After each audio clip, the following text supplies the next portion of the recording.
gets me every time.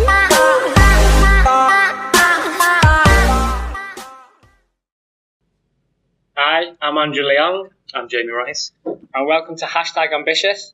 In this episode, we're going to be looking at Twitter marketing.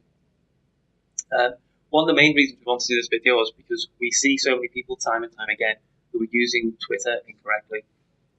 In many ways, Twitter is quite a unique social media platform. It's not like the other platforms, just Facebook in many ways. So, for example, Facebook can be used as a method to distribute content. So you can put your post out there and then people will see it and hopefully engage with it. Twitter really isn't designed for that. It's more of an engagement platform where you can actually speak to people and have a bit of back and forth. The main reason businesses aren't doing this well is because it's, on the whole anyway, it's quite a laborious task. With things like Facebook, you can use tools such as Hootsuite where you can schedule your social media posts for the week and then just let it run. Twitter, if you're gonna really go at Twitter, you can't just leave it and let it go. You need to be consistently going in, seeing what's trending, having conversations, replying to hashtags. So, say for example, if I don't know, you sold men's socks and Father's Day is coming up, and you had people looking for what to buy the dad for Father's Day, you'd be searching hashtag Father's Day and then replying to messages from people asking for suggestions and say, why don't you have a look at our socks? Here's a discount code. As that type of Twitter marketing is very, very time consuming, but I firmly believe that's the way Twitter should be used if you are going to use Twitter as a marketing tool for your business. Do you know, as a consumer of Twitter and like other social media platforms, I've really fell back in love with Twitter, to be honest with you, because when you're looking at Instagram and people are posting the best version of their lives, and I just don't feel sometimes other social media platforms are quite truthful. I think Twitter, people tend to be a bit more truthful. I know this is going a little bit off topic, but where I'm going with this is because people are being a bit more truthful, I feel like people are turning a little bit more to Twitter, maybe turning off Instagram. Am I chatting rubbish here? Would you say? No, I think you could be right. I mean, everything goes in cycles, really.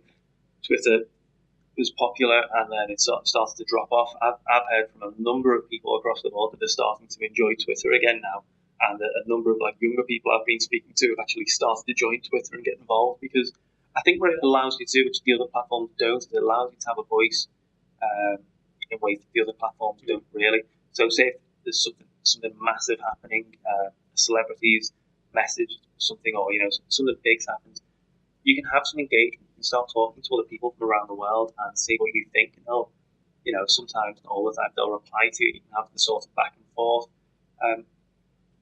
It's one. Let me know if you're passionate or interested, or you find something funny, or whatever it might be. Twitter's becoming a much more popular tool, I think, as well, because they've expanded how the tweet now, so it's not so much restricted, and that's just made that's made a massive difference to my marketer. Yeah, hugely. Just more you can say now. More you can say, exactly. And spammy hashtags have also started to disappear. Yeah, and that's made a huge difference. It's just really cleaned up recently, I think. It's a more enjoyable platform to consume, and then you can market in a much more clever way. And just reflecting back on everything, as Jamie was saying, then what I was thinking about is with Twitter and having the right, the activities you do on it need to be intelligent. You've got to kind of have a brand plan, really. Yeah. And your brand personality needs to come through on your Twitter. So, and then you need to stick to that. So say you have a Twitter account, which is it could be a comedy one, like for Lad Bible, Uni Bible, they're really good at it. A majority of their content is humorous. It gets a laugh, it gets shared, people tag their friends in. And I mean, that particular strategy or brand theme isn't going to be suitable for everyone, but you need to find what your brand is about and kind of stick with that and stay loyal to it. I mean, if you're going all over the place, you would probably confuse your audience. Don't know if you agree with that. Yeah, definitely. One of the other things as well, which we were actually talking about in a seminar this morning, is you as an individual be managing your Twitter account. I'd imagine when you start having these conversations, you can have sort of back and forth with people. to stay on brand, you need to sort of disassociate yourself as an individual sometimes and think about how the brand would respond rather than you as a person. So if something's happened, you might put your personal opinion across, which doesn't align itself to the brand.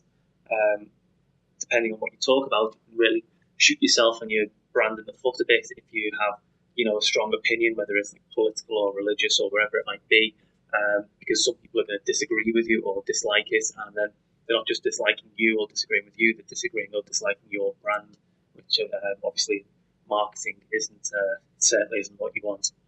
Yeah, no, completely agree. I mean, there's so many cases of it happening. One thing that I did recently that it's quite a common thing, but I really enjoyed it is looking at what's trending at the moment and using that to ride the wave, as I call it. So GDPR was a topic recently, and I used that and did a tweet, and it was seen by 45,000 people. So using current affairs or current trending news. I mean, you can see if you go on the app, it's the magnifying glass, isn't it? You click on that, and then you'll see what's trending. If it's relevant, use it to get your reach out and get people engaging with you. It might be a broader audience, but it's great brand awareness. Anything else you want to add to that? They're the main things, really. I mean, one of the main things. This is more of a how not to use Twitter, really. But I think one of the main things to take away from it is, don't treat it like the other social media platforms. Don't go on Hootsuite and schedule 30 updates for the week and then leave it. Then 6 months later, wonder why you get no business from Twitter. If you are going to make it a part of your marketing strategy for your business, make sure you are proactive on it. You're going in, like Andrew said, checking what's trending, having content, pushing content out, relating to what's trending, having an opinion, and basically getting engagement for your business. Really, don't. As a consumer, I hate this, but don't do automatic DMs. I think it's the most frustrating thing. When you follow someone and they send you an automatic direct message, it just not personable. It just, I don't know, it really turns me off. I hate it. So as a consumer, I hate it. I could imagine other consumers to hate it as well. So I just think be personal in your brand. People buy from people, and it's really, really important to keep that personal skill. Even though we're on the internet and it's social media, it'll still be personal and not just an automatic thing. Now, I don't know what your opinion on this, Jamie, is, but you've got companies that will have a very structured, regimented output process. So they'll have set times, set days, content will go out, or they might say, right, we are doing 2 posts a day, 10 o'clock, 3 o'clock, or for example.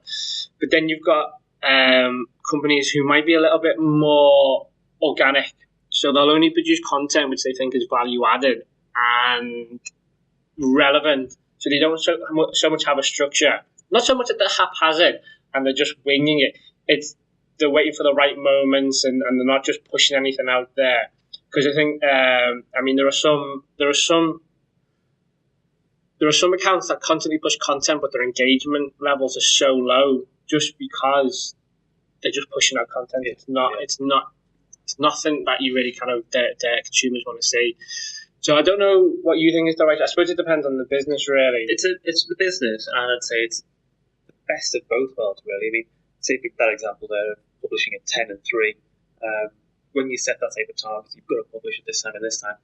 You might not have anything interesting to say at that time of the day, for example, or you might just feel you're posting something for the sake of posting it. Yeah. Whereas if you'd just posted at 10 o'clock and not 3 o'clock, you could have got really good content out there, engagement, and then the 3 o'clock one spoils it a bit, because it was Neil Patel who informed everyone on this recently, is that the algorithm basically works. If you're promoting content that gets absolutely no engagement, it can actually have a negative impact on your social media account. So you don't want to be posting lots and lots of poor content. We could talk about this all day, really, but I think we'll wrap it up there, and we'll probably come back with another Twitter episode at some point. That's great. Thank you. Thank you very much. See you in the next episode. I'll speak to you in the next episode. Kiss me every time.